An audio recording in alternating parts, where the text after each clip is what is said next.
Yes! How's it going, everybody? Good one. Welcome back to another episode of the Music Guy Podcast. Couple of guys here just talking music. Couple of guys just grinding it out, making a living in the music industry. Talking to you about how we do that, why we do that. For the love of God, why? And we love that you're here. Thanks so much for checking it out with us. My name's Al Rowe. I play guitar, I write songs, I make records, I sing backup vocals. I got a new single dropping actually in a couple of days, like 7, exactly a week. Can you reveal a name or no name, or what's the deal? The name of the song? The song is called "I'm Not Lost," and it's actually the very theme song to this podcast. Oh. Yeah, isn't that nice? Yeah, so if you like the builds at the beginning of this, yeah, you're gonna like what it builds into. Yeah, exactly. If you want to hear the other 2 minutes and 30 seconds of it, be sure to follow me on social media. Check out my my posts about that, and check me out on Spotify and whatever other streaming services you might be using. It's coming to you February 12th, so look out for that. Joining me on the line, all the way from Whitby, Ontario. He's a guitarist. He's a backup vocalist. He's into transcendental meditation. He is Michael Hebbs. Hey, what's up? There's like a significant delay between us. Yeah. Like I'll say something and it'll be like, oh yeah. So just be aware of that. Yeah, no, my connection's not good today. Yeah. My connection is always not good. Yeah. But yes, transcendental meditation. That is why I sound kind of rough today. Like a little hoarse. There's a not situation too in which I have to kind of sing a few things to record them for like a backup thing, and it's just gonna take a week before I can do it. But oddly enough, I was trying transcendental meditation, and the whole idea is how it differs, at least from what I understood from regular meditation, is instead of just trying to, like observe your thoughts and let them sort of pass by and not engage with them, you chant for like 20 minutes. And you do that twice a day. So you say like a particular phrase, and it has to actually be a phrase that you don't associate with anything. You know what I mean?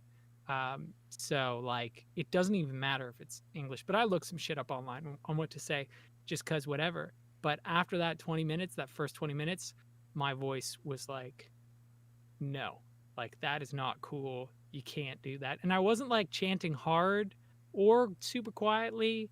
The meditation itself though was awesome. Like some of the best meditation I've done, just because you don't have time to think because you're just focusing on the mantra, as they say, which was really cool. But I can't do it, so fuck that shit. I coughed up some shit afterwards. Like, wow. Is this like a piece of my vocal cord or something? It's your demons. So, that's exactly it. I got all the toxins out of my body. Yeah, I'm toxin free. Yeah, do you do some like peyote or something, or some what's that other stuff called? I would be so down for that. Have you seen the documentary on that? There's a documentary on psychedelics where they talk about that kind of shit. Ayahuasca. Did you do some of that? Yeah. Oh, I wish, man. I'm like, no, I haven't seen. So fucking bored. Yeah, it's a good documentary. But yeah, I'm so fucking bored. But such is life. So my voice is fucked. So it's good times. Well, it's a good time to be alive. Focus if you're gonna try it again, just really focus on the nose, and say a phrase with like a lot of M's and N's in it. Okay. Like Monday and morning. Monday. And just feel it in your nose, and that'll help to not make your voice hoarse. But yeah, man, I mean, talking for 20 minutes straight. I mean, here we are talking for however many minutes straight. But yeah, it wears you down for sure. Yeah, it's weird. The weird thing with voices too is like when you're singing to yourself or like talking to yourself, you sort of talk differently than when you're talking to somebody else. And the way that you talk to another person when you're, projecting your voice and trying to be heard and trying to be clear and stuff is probably the more natural way of speaking, because you're not focused on your voice, you're focused on communicating. But when you're actually focusing on your voice, that's when all the mental stuff comes into play, and you start getting in your own head and talking too much in your throat and stuff like that, and get yourself into trouble that way. So, but that sounds sweet, man. I've only messed around with alternate nostril breathing meditation. Have you done any of that? Sure. Yeah. I haven't done it, but I've heard about it for sure. Yeah, I was enjoying it, but I should get back to that, because I found it helped me to like just settle my mind down, because I feel so frantic a lot of the times in this current situation, because I've got so much stuff I want to do and so much stuff that I should be doing. Yep. And it's all right in front of me because it's all on the screen, and like I'm just like this, that. No, I forgot to do this. Oh, this is taking longer than I thought. And just like freaking out internally. So anyways, it's a good thing to do. Anyway, I digress. Yeah. I get on, like I'm doing a task, and then I remember that there's something time sensitive, and like, fuck, I forgot to respond to that email like 2 days ago. I got to go back and do that right now, or else I'm going to forget about it, and then the guy's going to get pissed off. And then I'm like, oh man, I just sold a pedal and reverb. I got to go on PayPal and get that money. You know, and it's just like the mind is just constantly dancing all over the place. Yeah, dancing exactly. in the moonlight. So we got a juicy topic today that Mike's going to be sort of leading us through here. He put a lot of thought and work into this one, and I'm very excited to just sort of sit back and go along for the ride here. Take it. But before we do that, we have a huge announcement to make here. It's actually not that huge, but it's a step that we've decided to take as a podcast. We have launched a Patreon page. So for those of you who are not familiar with what Patreon is, it's a site that lets folks give back to content creators that whose content they enjoy and they find to add value to their lives. So, in our case, it could be as little as $5 Canadian a month, which is $1.25 per episode if you really want to break it down. And there are some perks associated with the different pledge tiers and levels and stuff like that. And I'd encourage you to check that out if you feel like this podcast is worth at least $1.25 to you every time. If you feel like we've added some value to your life, or just a couple laughs or some entertainment, and you'd like to support the show directly and help us keep going, because there are costs involved with hosting a podcast. Okay. It would mean a whole lot to us if you'd go over there and have a look. Now, that being said, the show's always going to be free, so there's no need to worry that you're going to be moving to an exclusive platform or anything. No. I don't think we'll ever be big enough to do that anyways. Yeah. And we're not, you won't be missing out on any content or anything like that by not subscribing. So it's really mostly in the spirit of, we wanted to open an avenue for people who did want to give back. It's not necessary at all, but we wanted to open that door. So, anywhere from just the basic level, where you'll be getting, the podcast delivered to you a day early kind of thing, to all the way up to actual lessons with myself and Mike, if you want to do that as well, in terms of the benefits that you'll be getting from signing up at the Patreon. So patreon.com/musicguypodcast. If you want to take a look there, it would mean a whole lot to us. So with that being said, let's dive into today's topic. Take it away.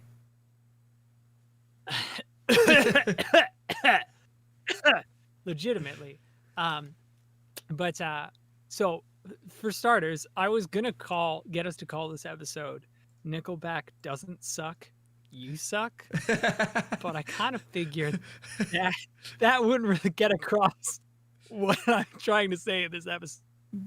Nickelback is a vehicle for the theme of the episode, which I'll get to in a second. I mean, I guess actually, yeah, I should talk about it here. The theme of the episode is like elitism in a musical context.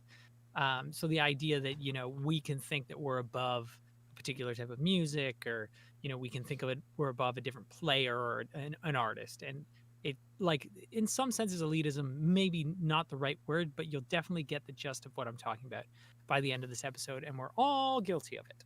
So, um, at the starters of this, I went in hoping to look more into Nickelback and like find out that they were like secretly an amazing band, and that everybody's been shitting on them. And then, you know, that would have been an interesting story. But I listened back to their hits, and you know, they're like a good band. Like they're a pretty good band, and they have, you know, pretty good songs, and they were really successful. But people love to aggressively hate this band, which is kind of odd. Well, I kind of get it, and we'll talk about it a little bit more later on. Uh, Side note, I think there are better examples of this. There have to be bands that were, you know, really great that, you know, were sort of put on the shelf because of factors aside from their like songwriting or their playing ability. Like, I don't know, like if the Kardashians made a band, people would be above that shit hard. It's true, right? Like, yeah. It's just not how we perceive a band is just not a reflection of like how good they actually are, you know? Yeah. Which is very frustrating. I mean, I think so this episode is an act. Yeah. I was just gonna say, I think that boy bands were a pretty good example of this. Yeah. You know, like if you go back and listen to like what the Backstreet Boys were doing around 1999, 2000, like there's some like really, really good singing and you know, songwriting happening there. But it just, you know, obviously as a kid or whatever, and as growing up as a boy, you're not supposed to like those bands. You know what I mean? Like growing up in school or whatever like that. So, you know, you learn early on, it's like, no, that stuff's not cool. You shouldn't. And that's exactly it. And I think there's like I don't know if you want to call it a stigma or whatever, but there's an opinion out there that like a band like Backstreet Boys or like One Direction or, you know, what have you, or like a solo artist like Justin Bieber, main man, you know, is there's no substance there, or like this is cheesy, or, you know, and then going back and actually listening to it, or having to like lift some of these tunes for weddings nowadays, you know, like people who are 30 or 35 getting married now or growing up with, you know, Backstreet's Back or whatever, and we have to play I Want It That Way at a wedding, and it's like, this song is actually pretty sweet, and it's really hard to sing. So like, you know, and then fucking the key changes in I Want It That Way. Yeah. When it like breaks back in. Sure, yeah. That's a big moment. And, you know, to just completely write that off as not good music, I think is lazy. So, anyways. That's exactly it. Yeah. Yeah, but like, so the episode's not about Nickelback.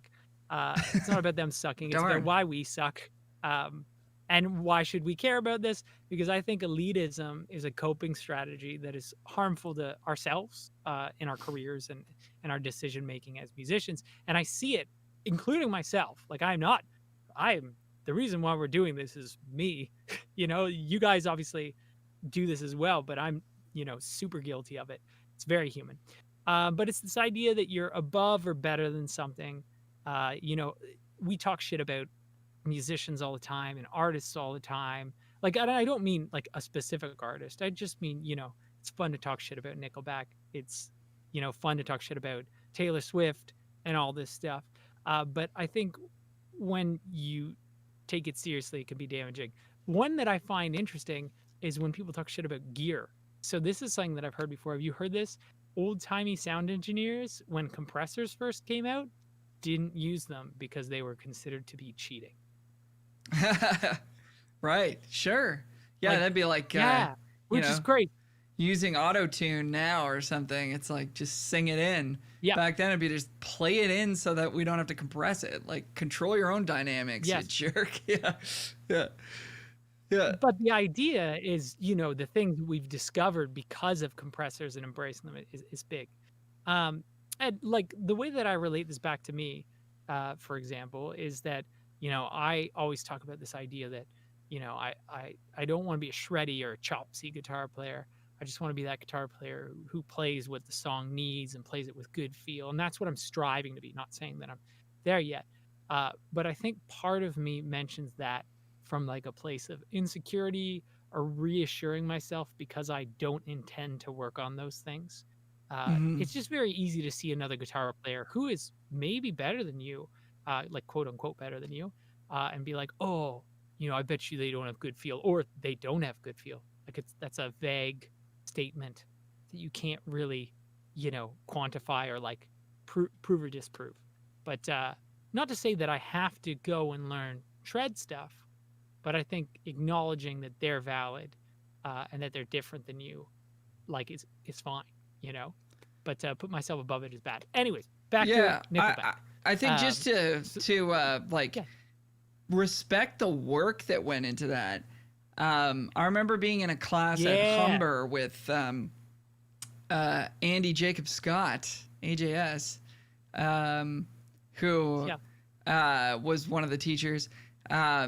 Props there. I don't know what he's doing now, but anyways, he was like noted really good bebop guitar player. Like that's what his thing was. It's like he wanted to be and was like a really great, and probably is or whatever, like great bebop guitar player. And I remember him like talking to us about a subject like this and being like, one of the things that he hated the most is when somebody would sort of be like, oh well, you just kind of do that bebop thing, and just like take like 40 years of working so hard and like understanding a musical idiom or whatever, and like learning the scales, learning the technique, appreciating the music, making music of your own, learning how to improvise, like learning how to, and I can't help but belittle it just by talking about it the way that I'm talking about it right now, because I don't know anything about it, right? So like I feel like I'm doing this as I'm trying to not do it, but like taking all of that work and just turning it into that bebop thing, and almost like writing it off as like, well, that style of music that was relevant like 60 years ago and doesn't matter now. And it's like like I don't know, I'm sure there's there's space for conversations to be had about like what's relevant and what's not, and why not, and like whatever, but don't disrespect the work that went into that. Like if that's not your flavor of ice cream, that's cool. But yeah, I mean, I think it's like you're saying, it's like you have to have respect for the work, and I think you have to have the self-awareness to I don't know, just to be able to reflect and be like, I am not that. That's okay that I'm not that. But rather than being like, I don't know, I'm not doing a great job of outlining this, but like, I'm not that. I would never want to be that. That's it's like, that's exactly no, it. I'm not. I am better than that. Yeah, exactly. I am not that because I'm not talented enough to be that. I'm gonna be, my own thing, and that's cool. But like respecting the work that somebody else has done to become what they are. Yeah. Well, I kind of get off. I think on this idea that I was talking about before. I'm like, oh, I'm just gonna focus on feel, and I'm gonna have great feel. And it's like, what's to say that this shredder doesn't have better feel than me? You know what I mean? I just think that it's a way that I protect myself from feeling like insecure. Yeah. But it's a tricky thing. But anyways, back on Nickelback. Everybody knows Nickelback, right? They're a rock band writing songs, about stereotypical rock stuff, sex, partying, and being cool. and it doesn't seem like they're really trying to do anything, you know, like they're not trying to like push boundaries or be like super artsy or anything of that nature. I think they were just, well, they were brothers, you know, that just started a rock band and like sort of had their own sound of things. But they've received so much hate, and there's so many funny stories about this. One of my favorites is they were going to play an NFL game in Detroit, and the people attending the game had raised a petition that got 55,000 signatures. Wow! So they wouldn't play the game. They still played. They only played one song because they got booed off the stage, which is crazy. Yeah. Just so for a band that's very successful on the one hand, why are they so polarizing? Why do they have like a large number of fans that are dedicated, and then anyone who isn't their fan like aggressively despises them? And I could understand this if there was like a massive scandal or problematic behavior on their part. You know, like say for instance, I understand why people, and myself including, like aren't into Louis C.K. anymore because of what he did. You know what I mean? But in the case of Nickelback, the only things that I could find, because they just kind of like, I investigated it, right? Like I looked into it. And by investigated, I Googled it. I Googled a bunch of things. But was the singer did get a DUI. And that is definitely something. That was a decade ago. And then there was one situation in which they were playing a charity function and they didn't want to live stream their show. They only wanted people there live to see it, which, I mean, that's pretty douchey. Other than that, Chad Kroeger is, you know, he can be kind of a wiener, as can I. But you know, there have been a few interviews of his where, you know, he the one that I had looked up, there was a metal magazine and they were doing an interview, and the guy just starts ripping into Nickelback right in front of him, which is super rude. But his response was Nickelback was the most diverse band ever. Not diverse in terms of representation, but diverse in terms of like songs, which is pretty funny, but and not true. But like, I mean, I would be thrown off if, you know, an interviewer just felt like he could just shit all over my band in front of me and like ask me to respond to that, you know? Yeah. But he is kind of a wiener. Well, okay, I got a few theories and a few points to make here. And the first one, with your comment about musical, you know, diversity, I remember when I don't know if it was Photograph that was on the radio at the time. It might have been another tune, but it had that kind of vibe to it, like acoustic-y kind of. Anyways, I'm gonna botch the name of it. Let's pretend it's Photograph. And I just remember at the time, it was a huge hit.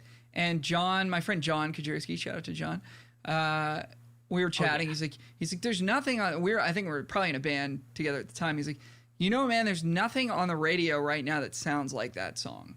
And I'm sure it wasn't Photograph, but it was like that. But at the time, it was like that tune at that time was kind of the only song that sounded like that on the radio. Everything else had a certain, you know, different sort of feel to it or whatever. And there was a certain amount of homogeny going on the radio. And it was like that song stood out for whatever reason. The arrangement, the vocal. I mean, you know, Chad Kroeger is an undeniably great singer, in my opinion. Like, you know, whether or not you think the songs are good is fine. But, like, you know, so I think they do have a uniqueness to them that is downplayed for whatever reason, or like, again, like looked at as not acknowledged, like looked at as not a factor.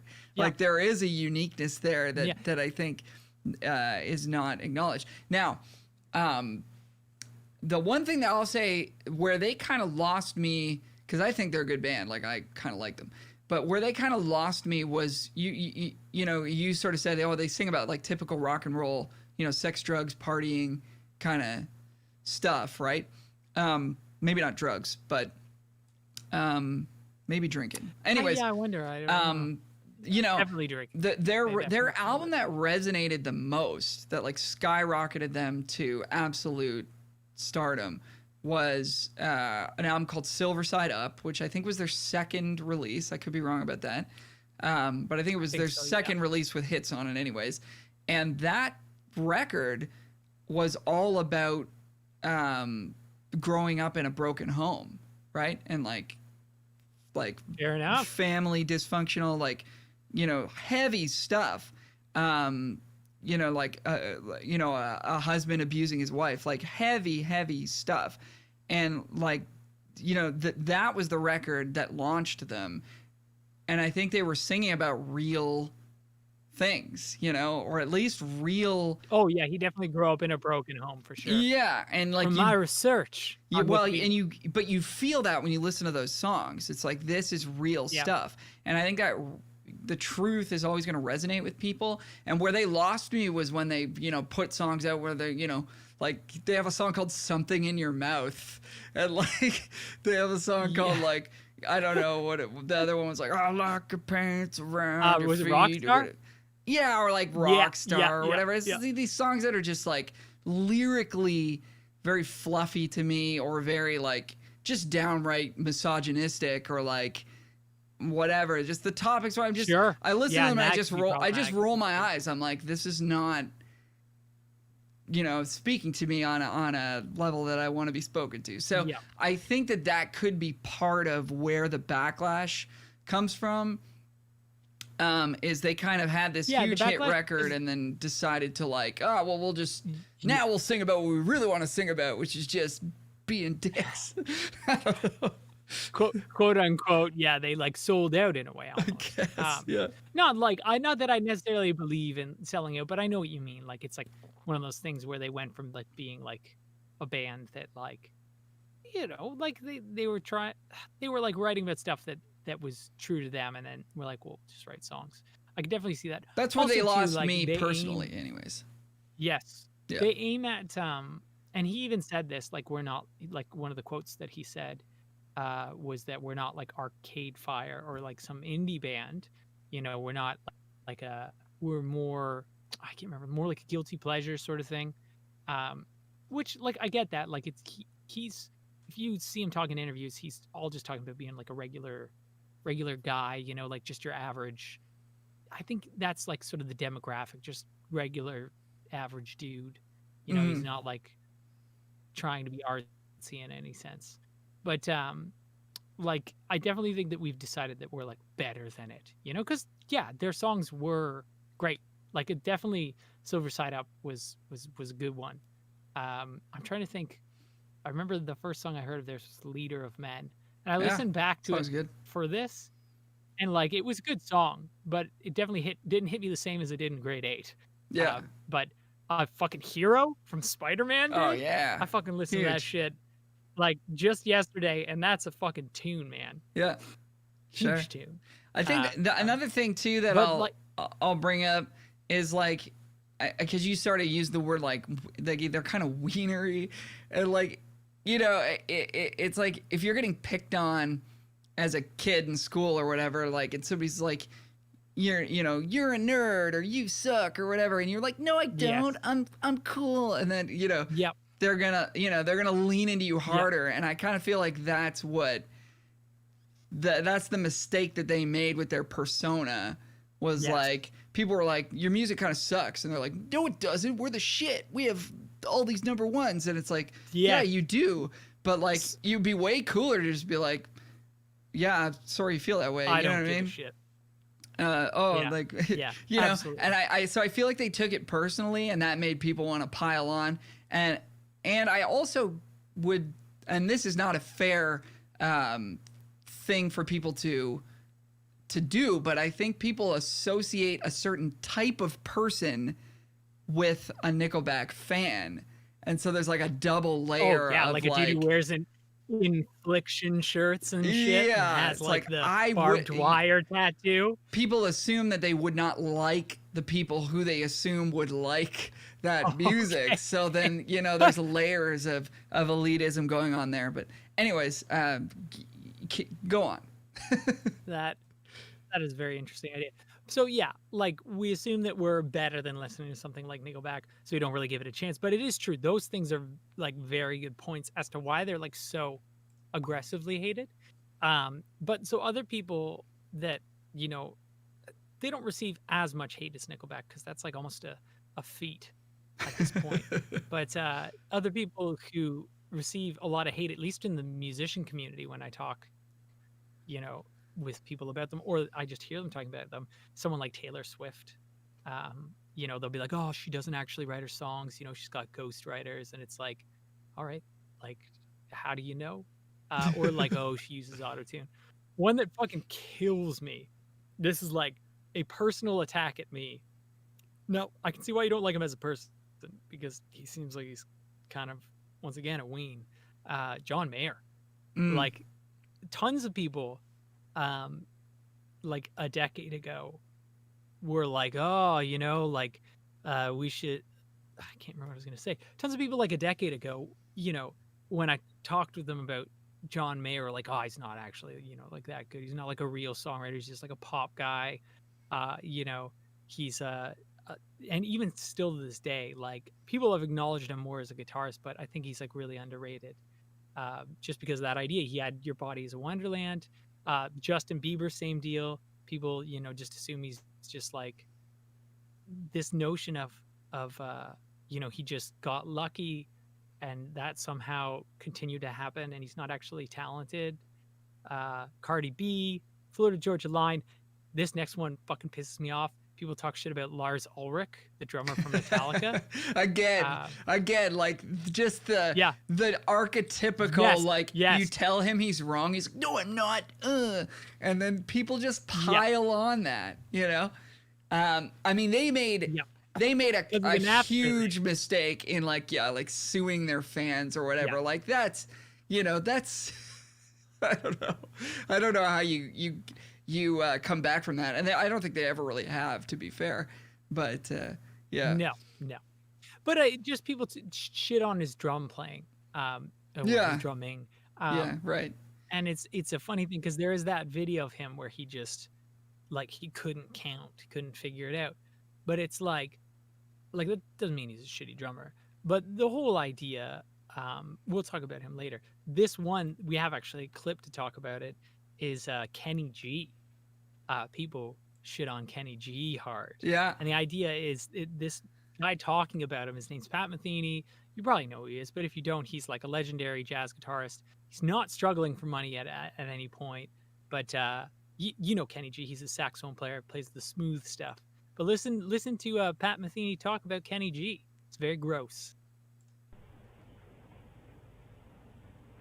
Well, I can understand why a lot of people say they don't like jazz, because right now, sometimes you say the word jazz and people think of some of the worst music on earth, like, for instance, Kenny G. I mean, there's nothing more stupid than that. Let's face it. That's the dumbest music there ever could possibly be in the history of human beings. There could never be music any worse than that. And now people think that that's what jazz is. Well, that's not what jazz is at all. Jazz is, at its best, the most incredible music. It's just that, like in rock and roll, 95% of it really sucks. It's just the really good stuff that's really great. And that's exactly the same in pop music. It's just like that in jazz. It's just that it takes a little bit longer to discover the good stuff in jazz, because you go into the record store and there's so many records there you don't even know where to begin. It's good to find somebody to help you to learn about jazz, somebody who knows about it. That's not what jazz is. You don't know what jazz is. Wiener. It's just the stupidest music in the world. That's so brutal, man. I remember they showed us that at Humber. I thought that you were gonna show me a clip of Pat Metheny saying, like, nobody, people don't understand Kenny G. He's actually dope, and like this is why. Sure. Like I expected better of somebody like Pat Metheny to be like, like he could almost like meta us all and be like, I'm so elite that I get Kenny G. You know what I mean? But instead, he goes through, takes the easy, low-hanging fruit shot at this guy that people already aren't giving credit for being like a great saxophonist who sells a ton of records. There's obviously some jealousy here because he's, probably selling more records than Pat was at the time. I don't know that for sure, but I'm just reading into what I'm seeing. I don't know either. I was gonna say something to that effect, and I was like, I don't want to do the research to support this. I'm not gonna do the research. The guy's a wiener. It's fine. I'm sure he's a great guitarist. I'm sure he regrets saying that. He is a great. Yeah, that's exactly it. Yeah. And like that's fine. We're all guilty of it. Unfortunately, it's immortalized on YouTube, so we get to make fun of it. But the other things that are kind of like nicely tucked in there, and this is how this type of thinking can kind of manifest and sort of reassemble itself over time, and like you don't really notice it, and you're just like, oh yeah, no, he's right. Yeah, you should have somebody introduce you to jazz because you don't understand it. Like you don't know what you like. You should talk to somebody who like actually knows something because you're not smart enough, you're not educated enough, you're not elite enough to understand how this music works, and like if you don't like it, that's because you're dumb. Sure. And that's it's nicely tucked into his phrase. He's like, well, like you just need somebody to show you what's good because you're not gonna know. How could anybody expect you to know? The music is this is the greatest music on earth, and it's super complex, and you need somebody to show. Not for simpletons. No, that dude in the Affliction shirt with the barbed wire tattoo. He's not going to be listening to this because he's not good enough to listen to this. Yeah. I just think anytime you have to explain to people why you're better than them, there's a problem going on there, right? Yeah. So something's wrong there. Yeah.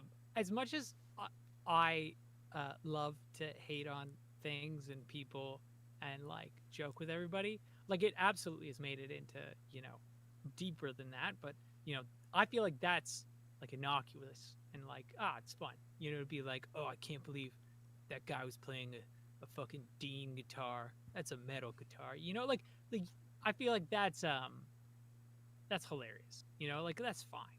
But to say someone like Kenny G or Justin Bieber sucks and actually like truly believe it is inaccurate and illogical, because when you think about it, all of these people have had success over an extended period of time, and like do you think that their record labels and their fans over that length of time could be duped for that long? The record labels who are investing money and who are a business who like their job is to not give a shit whether it's good or bad. It's like, is this making money? And it is making money because it is good. So their success is kind of like a testament to their skill. And this is kind of racy, and maybe I'm not right in saying this, and chances are they are better at what they do than most of us ever will be. Yeah. Like someone like Lars Ulrich, Yeah. Well, like, I mean, he's not a drummer that knows music theory or knows, counting properly or like eighth notes and chord notes and all that stuff. And maybe you'll be better at shredding drum fills, or maybe you'll have better feel than Lars Ulrich, but like, will you ever play on an album that is more influential?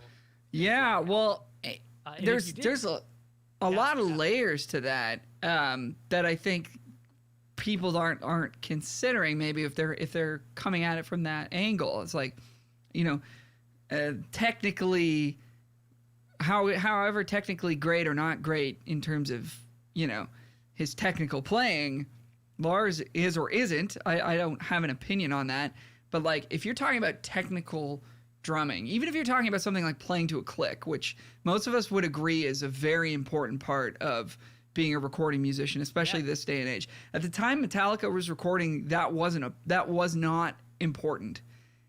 The most important thing when Metallica started is how fast can you play. That was like the thing. That was thrash metal. It was a contest. It was like, we're gonna see who can play the fastest and the loudest and the heaviest, and we're gonna go for that. And so like, so I would just caution that thinking, because if you're talking about how well somebody can play to a click, for example, that is one facet of many, many, many, many facets of what it takes to play music in a compelling way. Because if I just sit here and play right on a click for you, you're going to be sleeping in the 30 seconds into it, right? So like, how well can I play to a click? Pretty well. I'm pretty proud of how well I can play to a click. How much does that matter? Like barely at all. Like in the grand scheme of things, although it's something I've put so much work into, and it informs everything else I do and whatever. It is important, but there's so many other facets in terms of music. Are you saying that you would have written or played the drum part to Enter Sandman in the same way that he would have? And so, and then musicianship aside, he was exactly the right person to work with James Hetfield and hash out songs with James Hetfield, who in my opinion is actually a pretty damn good guitar player, singer, and songwriter. But they had a yin and a yang going on, as far as I can tell from the documentaries and stuff I've watched and read, that they sort of pushed each other to write better and better music in a Lennon and McCartney-esque kind of way, if I could make that loose comparison and not get absolutely flamed all the way out, off the internet.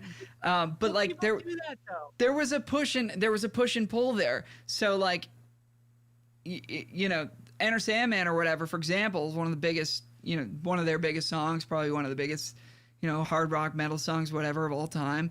Like, he was the right guy to be there, work with the other guys involved, come up with the song, help them come up with the riffs, played the drum part. He complimented, the way that James was playing, the band. There's just so many musically speaking, personality speaking, positively or negatively too. You can have different energies in a room that are like, contributing to sort of making this art. It's not all like, oh, let's just all be great guys. It's like there are some guys in these bands that were difficult, and like they wouldn't just be like, oh, this is fun. They'd be like, no, this isn't good enough. We got to keep working at it or whatever. And like that tension results in this art that, whether or not you think it's good is up to you. But it's like you said, it had a big impact and sold a lot of records.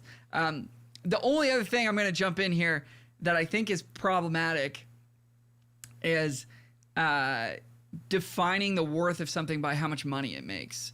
I think that's a problem with North American society. I'm not saying it's not a valid metric. I just wanted to interject to say that, like, it's not the only thing that matters. And I feel like, especially now more than ever, the only thing that seems to matter to anybody is money. How much can I make? How much do I have? How much do you have? Do I have more than you? If I do, I'm better than you. And then we get right back into this elitism discussion again. So I just wanted to be the guy who says that. But it's not the only metric to consider. Mm-hmm. But it is funny to think that I think it's a funny way that we deceive ourselves. To say that, even say, for instance, with the people with John Mayer, they're like, he's not a good guitarist, or he's not a good songwriter. It's like, he's not a good songwriter? Like he's had so many successful albums. He has to at least be good. You could maybe argue he's not great, which I wouldn't like, but, I think it's a really, really fun thing. But how does this relate to us? And this is maybe a loose comparison, but there's a few examples. And I've mentioned this particular person on the podcast before. An artist I played for has mentioned that they had played with a guitarist who refused to use a capo. And like, this is not like refused to use a capo because they didn't know how to use one. And this is not because it didn't merit the situation. It was, one of those things where it's like, I'm just going to bar this G chord, this G shape, instead of using a capo and using the open chords, and they sounded like garbage. And that guitarist was quickly fired. Didn't get the call back. But that's exactly it. And you had mentioned this earlier, and I had written this in here. Melodyne, people trashing on Melodyne. Melodyne, for those of you who don't know, is pretty much, it's similar to auto-tune in a sense, like in a very basic sense. You can think of it as that way. But if the situation merits using Melodyne and it's stylistically appropriate, I think, like, unless you are like for an effect not using it, I think to not use it, you know, you could be harming yourself, you know? You know what I like think to is release a record. I think that the problem with Melodyne is that there's an assumption that how good or not good of a singer you are doesn't matter anymore. Sure. And I think that that's, again, like a lazy oversimplification of what's really going on. Because you can do a lot of stuff with Melodyne. I'm not going to deny that. I do a lot of stuff with Melodyne. I get a lot of work because I can do things with Melodyne. But as a guy who does a lot of things with Melodyne, you know, there's still a reason that Beyonce is Beyonce and Justin Timberlake is Justin Timberlake, and like these incredibly good singers, you know, whether or not they use a little bit of Melodyne here and there to shore up you know, a note that was slightly out of pitch or whatever. Again, there's so much more going on in terms of singing and delivering a song and recording a song and making a compelling vocal performance. Pitch is one part of that.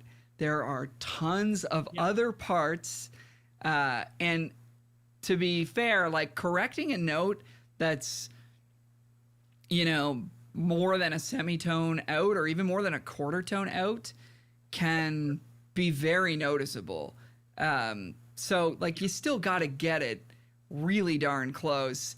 And I think like there's a lot of assumption out there that being a singer isn't that hard, or that like, you know, if you're a singer, you're less of a musician than somebody plays an instrument, or you know, like there's all this kind of stuff, and we all know what I'm talking about, and you're just doing yourself a disservice in so many different ways to feel that way, and especially if you're somebody who works for artists like you and I do. That's exactly it. Like if you're talking down to the artist that you're working for, if you have an internal opinion that they're not, that their musical opinion isn't as valid as yours, that their talent is less than yours, for any of the aforementioned reasons, you're gonna eventually really do yourself some harm in the professional world, because you're gonna come across that way, or because you're, you know, gonna say something that you know you're gonna get yourself in trouble, or just because your attitude is gonna be noticeably different or less attractive than somebody who's there to absolutely just make the best music we possibly can and not be in a pissing match with everybody else in the room about who's the best musician in the room. Yeah. And it's one of those things too. Like the idea is, if you have this view, I had it even with guitar strings, which is you're really getting into my mind here. I'm not even kidding. Yeah. I used to think, well, I use 11 gauges. Guitar's harder for me, so you know, like I'm the real, like I'm doing the real thing. And like, so funny enough, I was just thinking about this, but I got my Strat just set up, and I forgot to tell the guy I use 11 gauges. He put 10s on it, and I was like, this Strat actually sounds so good now. Like, what did he do different? It's like, it's less muddy, it's more bright. There's a really good Rhett Shull video on this. I think Rick Beato is a part of it as well. I think it's a Rick Beato video actually, and he talks about string gauge and why you're like probably using the wrong string gauge. And the idea is the heavier string gauges maybe have more bass to them. I found like that my Strat was more muddy, and he points at one thing like Led Zeppelin, and around that time when they were playing guitar, the string gauge wasn't 11, it wasn't 10, it wasn't 9, it was 8. Yeah, wow. So those classic tones were on 8 gauge strings. I don't even think they sell those anymore, you know? No wonder they could do double step bends and stuff. Yeah. But also too, like from a mixing perspective, like, because if I were to mix my guitar tone, I've done it a few times, right? Like I've recorded and been like, what do I need to change? Always cutting out like 150, 250 area. And that area is reduced on the lighter strings for sure. So yeah, that's crazy that I just went on. Yeah, sorry. No, yeah, no, sorry, I didn't mean to cut you off. The delay here is noticeable. Guitarists have an obsession with bass and low end in their tone that I've never understood. Yeah, yeah. And it's exactly like you're saying. It's like it just you're just rolling that off anyways, or it's making your tone a little bit muddier. Yeah. Yeah. Yeah, I know, it's a funny thing. So even in that sense, obviously, you know, like it's a very loose connection to call that elitism, but in the sense of, you know, people do this with digital guitar rigs. It's like, oh, well, you know, you'd use a tube amp because tube amp is like the real thing. It's like, but why couldn't a digital amp be better, you know? Or maybe why couldn't it be equal? Anyways. Yeah. Same person who puts lead additive in their classic car and like, you know, turns up their nose at you for driving electric. You know what I mean? Yeah. So another thing that I see, and I'm guilty of as well in the past, is dismissing an artist or a band or a player. Like not an artist as in like Justin Bieber, which that is dangerous as well, but like an artist that maybe you know, or a side guy or girl that you know, and you're dismissing them because they've gotten successful gigs. You choose to sort of shelter your ego by chalking their success up to their luck or their connections. You're kind of like missing a chance to see what they have that you don't. You know what I mean? Yeah. And I've definitely done that sometimes. Just been like, well, that person knew that person, so of course, you know what I mean?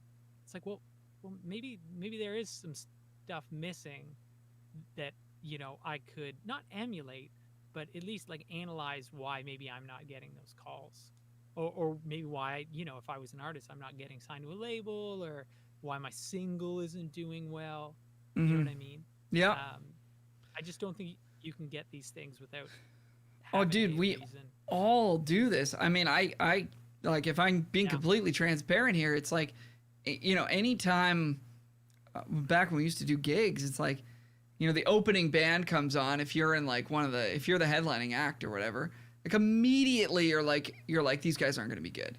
Like that goes through my mind. Yeah. That goes through my mind. I'm ashamed to say that, but that goes through my mind, you know, rather than why am I not open to, and I actively am trying to be more open in this way to being like, I hope this is an awesome set by them, rather than being like, these guys aren't going to be good. Because why am I saying that? I don't want them to be better than my band, because we're about to go on. Like, I don't want to take that. I don't want to be vulnerable. I don't want to take that ego hit. I don't want to feel like the guitar player in the opening band is better than me. You know, now at this point in my career, I just assume that all guitar players are better than me, because I think we get more used to it as time goes on. Yeah, I've taken enough defeats that I'm just okay with that now. But like, you know, why do we do that? And it's just like you're saying. It's like, you know, you see that the guitarist in the other band get on stage and they're rocking like I don't know what kind of amp they could be rocking that's like not that good, like a Line 6 Spider or something, which I think is actually pretty sweet, especially nowadays, because they're using the Helix brains in it. But anyways, or, it could be a direct guitar thing. It's like you see somebody roll up with a Kemper and you're like, oh, this guy isn't a real guitar player. And it's like, why are you doing that?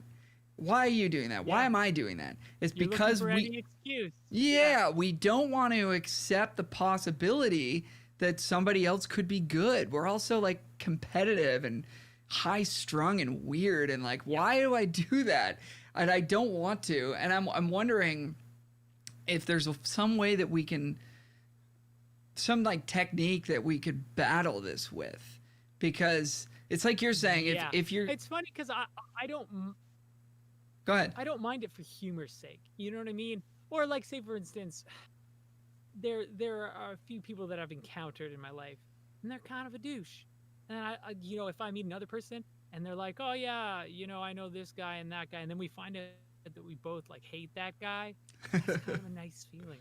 I like hating someone together, or like ripping on something jokingly. Yeah, it's fine, But what you're talking about, the same, the idea of like letting that really become an actual like objective, a part of your like analysis of the world is no good. Well, I think it happens under the surface and you don't even realize that it's actually polluting your growth as a musician, right? Like, I don't think it's okay to think. I mean, I don't know. I mean, you can't help what you think, but like, I think you have to be willing to reflect and challenge the thoughts that come to you. And I've over the years tried to make myself more aware, and I'm not perfect at this at all, but like more aware of like when that thought does come to me of like, oh, this person isn't going to be that good. I haven't even heard them play yet. Just like I've noticed the way that they're, the way that they took their guitar out of their case. I was like, this guy doesn't know what he's doing. You know what I mean? Like stupid stuff like that. Pedal board is organized. Like why am I doing that? Exactly. And just like reflecting on that and being like, because it's like you said, it's like you're missing an opportunity to grow yourself by looking for what is good about this song, this singer, this guitarist, this band, this movie, this restaurant, whatever. Like there's all, this commercial on TV. Like I find myself trying harder to find out what is good about this. Why is this good? Why do people like this? Rather than hating on it because it's more successful than me, or this person is better than me, or I don't want them to be, so I'm gonna in my mind make sure that I don't feel like they're better than me because that would feel bad. It's like how do we fight that, man? Because like I want to again like be more open to finding out how to do better myself and learn from others. How do you do that? That's the idea. Yeah. That was the one thing that I was going to say about like this is like across the board. I feel everybody does this. Like if you are a fucking saint about this other stuff, you've done this, is people feel like they're better than like a type of music. You know what I mean? Mm-hmm. Like, and I do this particularly 2 types of music, and I've done it on this podcast with one of them. I've definitely talked shit about jazz. Or jazz players, you know what I mean? And then bro country. I still kind of in my mind still, feel that way. It's like, this is kind of a joke. And it's like, well, like, who the fuck am I? You know what I mean? And so the whole idea is, just as you were saying, to miss that opportunity to maybe try to understand what people see in that type of music is big. And I see this all the time with pop music, with musicians. All the time they're talking shit about pop music. Like, oh, the lyrics aren't, that good. It's like, well, maybe it's not a lyric-focused music. Or maybe this particular band isn't. Maybe they just write beautiful nonsense, but the production is amazing and, like, the actual parts are insane. You know what I mean? It's like, if you can't find why the whole public decides that this is the best thing ever and you don't, you're hurting yourself. I think John Mayer said something to that effect about how the public is right, like if you write a song and you think it's the best song ever, if the public doesn't like it, Yep. then they're right and you're wrong. Oh man, that Berkeley Clinic. There's so is, much good stuff in that Berkeley Clinic. Yes. Yeah. Yeah. And Plays really well. you know, maybe it's not for you though, right? Like maybe it's not for you. That's exactly it. Yeah. Like we're all so self-absorbed and, Yeah. and like when we think the world revolves around us, it's like, man, Justin Bieber put out this song and it sucks. It's like, you know, he should figure it out because I don't like his music. Maybe it's not for you. Maybe figure out who it is for and why it's connecting with them, right? Yeah. So like what are the things in it that are for you? You know. Yeah, or maybe there is something in it for you that you're missing because you're writing it off. Very good point. Yeah. Yep. Yeah. Yeah. Yeah, man. That is and I just think that that's dangerous. Just but I mean, my whole thing throughout this whole thing when I was like, you know, writing my rough notes for it, I was like, make sure to mention, I'm guilty of all of these things. Oh God, of course. Talking about this stuff is as much like a self-reflection for myself, as much as it is a judgment of others, and it is a judgment of others because I see this shit all the time. Yeah. But yeah, no, these are things that I am trying to reduce. There's the whole like the whole approach of yes and. You familiar with this? So, like improv comedy? No. So if you're in like, I think I might have talked about this before, but like if you're doing an improv sketch, which I would never be good at and I'm not ever going to do, but and mad respect to people who are good at that. Right now. Yeah, kind of. I'm in a bagel shop.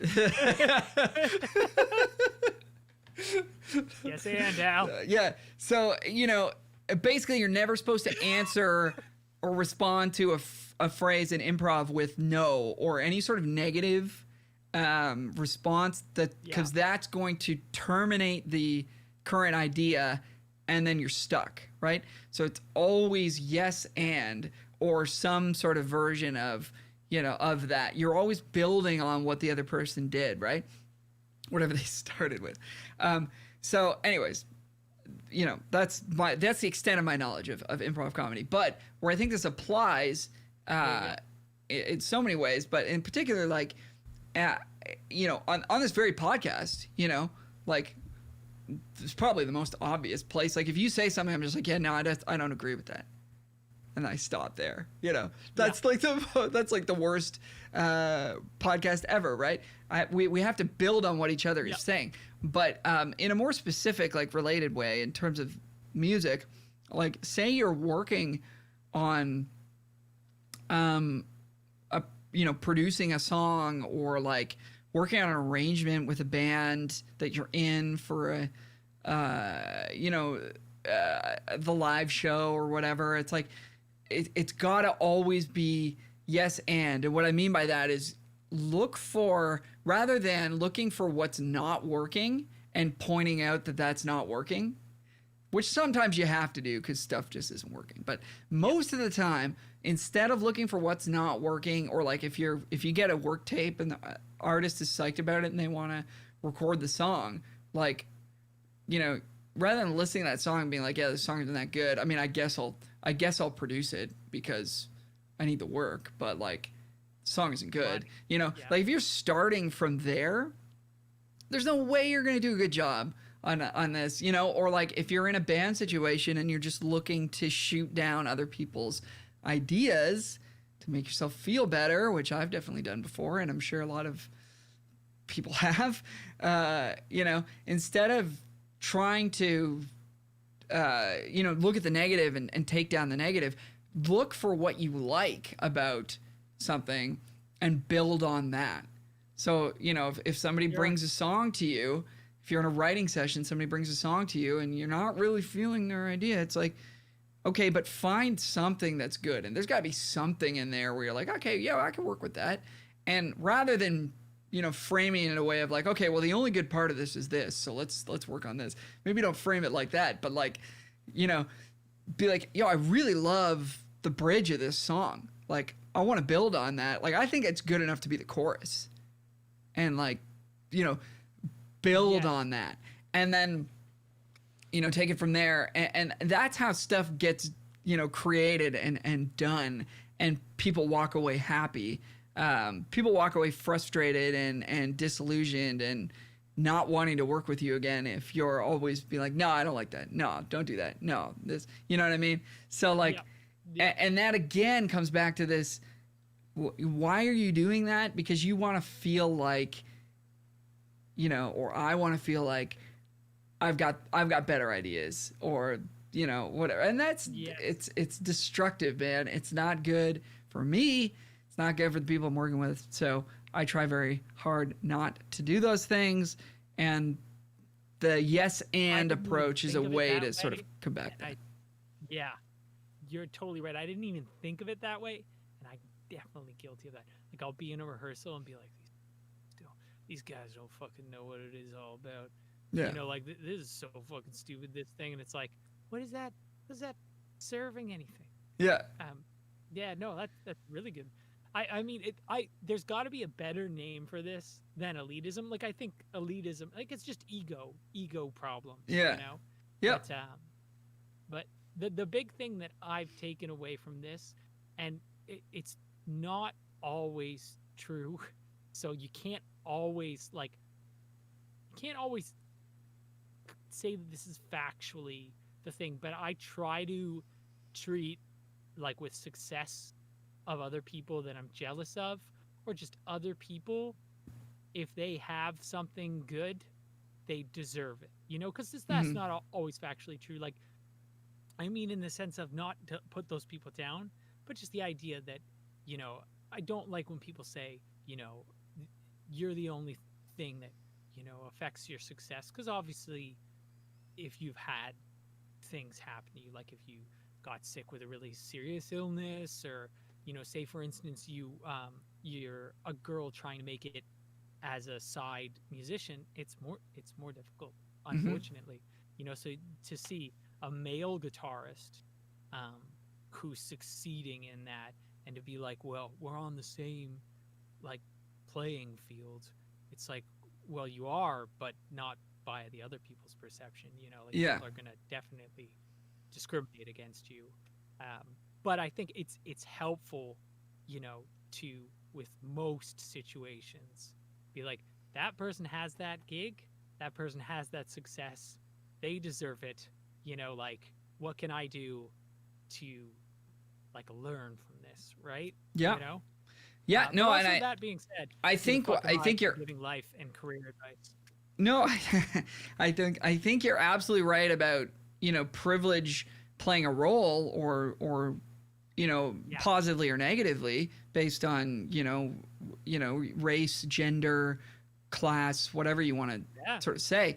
But I think if you go ahead with the assumption that if somebody's doing well, or they have a thing that you want, that they deserve it and they worked hard to get it, that's going to be way more constructive to your own growth than to look for reasons why they don't deserve it or they shouldn't have gotten it. So that's the way that I would look at it in terms of my own personal growth. You know, to say that everybody's on the same playing field and everything's equal and like is horrendously untrue and disrespectful, and to not acknowledge that is a crime. But in terms of personal growth, assuming that somebody else has earned what they've gotten, I think is going to be better for your own personal growth. I think I can say that with also too, confidence. Just because, say for instance, they've gotten something, you know, like, them deserving it has nothing to do with you not deserving it. They could deserve it and you could deserve it too. Yeah. You know what I mean? Sure. So that's definitely a thing. Being willing to be humble. All it is. Don't fucking hate on Nickelback, you jerks. Justin Bieber's the shit. John Mayer is definitely the shit. Anybody who says otherwise, I'll fucking cut you. Well, you know what? There's another. I remember. It's funny because before we started this episode, you were like, "I don't know what you're going to talk about in this episode. I feel like I'm going to do all this talking," and like I found a lot of things to fucking yap about, because that's what I That's do. good though. I didn't want this to be like a lecture from Michael Hebs. Like, because me being like, oh, who might have give life and career advice? Like, it's totally true. Who the fuck am I? You know what I mean? Like, we're all just people doing our best. Well, I mean, observation. yeah, we're here to discuss these ideas and learn from them ourselves, and enjoy the discussion, and hope our listeners enjoy the discussion as well, and maybe they get something out of it, maybe they discover something. But I was gonna say about, like, if you think John Mayer sucks, you're wrong. It's like, I feel like I've been pretty good at this just naturally, but like, I listen to like pop rock, pop punk music growing up a lot, like Sum 41 was like a mainstay on my Discman. And anyways, like I've mentioned that a lot of times on this podcast, and I would still listen to, man, All Killer No Filler. I'd still listen to that right now. Sick. I don't know what it was, but like, I never really let other people take away my enjoyment of the music that I enjoyed. Like, I'm not going to let you ruin this for me because you don't think this band is good. I'm not going to stop listening to John Mayer because other people don't think he's good. I really like his music. Him personally, I try not to look into it too much because I don't want to like not like his music if I don't like what he's about some of the time.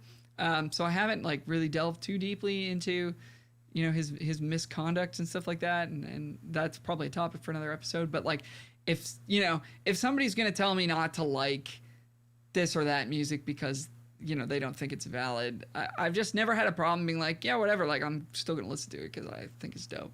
Like I don't know why that is, but it's just infuriating. Yeah, but like it's never affected me though. I don't know what it is, but like, I would definitely say to people out there, like, if you're questioning what you like because of what other people are telling you is good or not good, don't do that. If you like a band or a song or an artist, like, that's awesome. Enjoying things is great, so keep doing that. And be open to new things so that you can enjoy those things as well. There's one other thing I wanted to hit up, and this could be a topic of an episode all its own, but I also do think that looking too much at what other people are doing, even if you're being really good about giving them due credit and stuff, and like trying not to beat yourself up or trying not to be too negative about what they're doing or whatever, it's like, and this is probably a whole episode in its own, but like, social media is making it very, very difficult for me personally to do my own thing. And I'm finding myself in the thick of it right now because I'm trying to release this tune. So I have to be on social media on a daily basis, posting and commenting. And as soon as you open up that app, there's 20 other people who just put a song out and it's doing so good and 20 million streams. And it's like, how am I ever going to get 20 million streams? Followers and shit. What am I doing with my life? Like, why do I? And I don't know how to manage that yet. And I think that there's a certain meditation. Yeah, true, man. Yeah, there's certainly a certain amount of looking around at what other people are doing that I think is too much for me. So I need to close that channel for a bit, even if I am trying to be good and trying to respect the work and be happy for everybody else. It's like, you sort of said tongue in cheek earlier, it's like, you are the only thing that affects your success or growth or whatever. And but there is like a certain amount of, you just have to work on yourself and focus on your art and try not to focus too much on what other people are doing. And I found myself kind of getting beat up if I spend too much time on social media looking at what other people have going on, because I'm fortunate to be friends with a lot of successful musicians and artists and people who are doing really well. And I think that's actually a really positive thing. But when you spend too much time on Instagram, sometimes it can kind of kick your ass a bit. And And I don't know how to manage that just yet, but that might be a whole other topic. But I guess I just mean to say it's kind of like it's kind of like the opposite of when you go to a show and you see like a great guitarist. You're like, man, yeah, I'm so excited to just go home and play. Yeah. I hate myself. I don't want to play anything. Yeah, that's true. It does have like an opposite effect of when you go to a concert, you get inspired. When you look at social media, you just get depressed. I find that anyways. So like, why does I really don't like it. Why does that work like that? So it's okay to also just turn that off and not concern yourself with what other people got going on. So I don't want anybody listening to this to take away as like, well, I have to, look at what other people are doing and be positive about it. And like, yeah, try to be positive and try to respect the work and try not to belittle other people. Yeah, absolutely. But there's also a certain amount of like, turn off Instagram sometimes, because being inundated with everybody else's, success all the time can sort of wear me down. At least I'm finding that. One of the things that my therapist said, once again, not medical advice, but she said that you should, if you're going to compare yourself to anyone, compare yourself to yourself a few years ago. Yeah. Because things get a lot different between, like at our age, like there's so many factors at our age that affect your success and your career and all that. Like when you're like 10 years old, pretty much all the same, Yeah. Ish. But so maybe try that. Yeah. Compared to Michael Hebbs 3 years ago, lost a little bit more hair, not playing as many shows, and I was more broke. So there's that. Yeah. A little bit more crazy. I think I'm a little bit more crazy because of the lockdown. So. Oh yeah. Yeah, and I keep remembering to give myself a break sometimes. Have to remind myself to give myself a break sometimes because like, I don't realize, like I get used to the way things are, and I don't realize that like I would be working so much more right now if it weren't for this thing. And in the meantime, I've created all these sort of projects and ways to try to make work happen for myself and in lieu of the pandemic. But yeah, like give yourself a break, man. Like you are not necessarily what you are right now, and that's it, because there's an entire world of shows and other performances that we were doing before this whole thing hit that like hopefully we'll get to do again, because that was pretty sweet. And I gotta remind myself sometimes, it's like, no, like you did have some good shit going on. It's just we can't do that right now. Yeah. I was talking to another musician. Literally, we actually were all playing video games. Nice. We were very successful, well-adjusted 32-year-old men. And they were saying, like I kind of brought up, I'm like, I'm not that I'm not doing well as in, my life is awful. They're like, I don't feel so great in the last few weeks. And they said the same thing. Like literally I was going to get into it. They're like, I feel the same way. I feel like, a loser. Like I haven't accomplished anything. I'm like, I kind of feel the same way too. And like, it did take me to kind of remind myself. It's like, well, I feel like a loser now, right? Because I'm like barely working, like our province is in lockdown. So me and Al, we can teach online, but it's definitely reduced and there's no gigs, so like I think it's natural to pretty much feel like a loser right now. Yeah. There's certainly an amount of give yourself a break, that we all need to be reminded to do, I think. Yeah, because our entire industry is essentially shut down. Is brought to you by Kit Kat. Give yourself a break. First sponsor. Hashtag sponsored. I wish. There's one, the other thing I'm thinking of now, I feel like we're running pretty long, but Kit Kats? I was listening to, I've referenced this podcast before. There's a podcast called The Twitch Playbook, which is a really good podcast if you're thinking about becoming a Twitch streamer. And the the host the episodes are really well thought out. He writes them all ahead of time. They're short, they're concise, and he brings up a lot of really good points. And he brings up this point of this thing he calls the quote unquote the enemy. And the enemy is basically the voice inside your head that tries to discourage you from doing things. So kind of like what we were talking about, you know, you look at Instagram and you see how well everybody else is doing. And you're like, well, I shouldn't even bother because like, how am I ever going to get that many streams, or how am I ever going to play that fast on guitar, or how am I going to get that many followers or whatever, right? That is sort of a product of the enemy, which is, you know, the thing that tries to stop you from doing the things that you're supposed to be doing. So that can manifest in a lot of different ways. That's one way. But I mean, another way that's been hitting me recently is like, I'm 32 years old now. Like, I can't really change my, oh yeah, happy belated birthday, by the way. Thanks, buddy.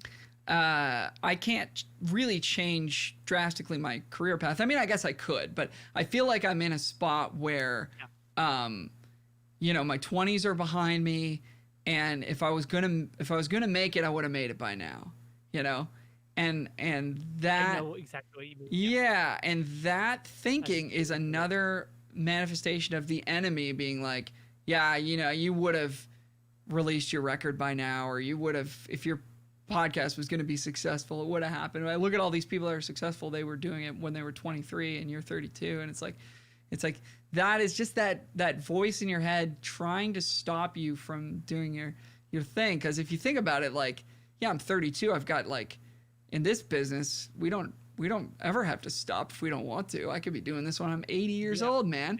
I got 50 years more of there's plenty of stuff I can do, you know. It's like musicians that see success, like actors that see success later in their careers. Like, you're not going to see an actor who's like a hot action star who's like, you know, never been in a movie and then all of a sudden is 50 in a movie as a hot action star. But like, in the same way, like, you're not going to see like almost like a boy band of like 50-year-olds that just hits, you know. And like, not that those are bad things, but those are like those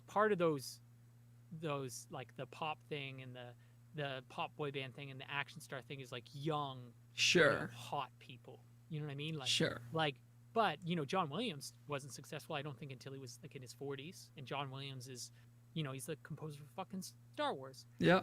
And stuff like that. Like, I feel like our careers that are maybe a little bit less like, oh, I'm gonna be a star, you know, it's like, I think those careers, there's not really a time limit on when those drop.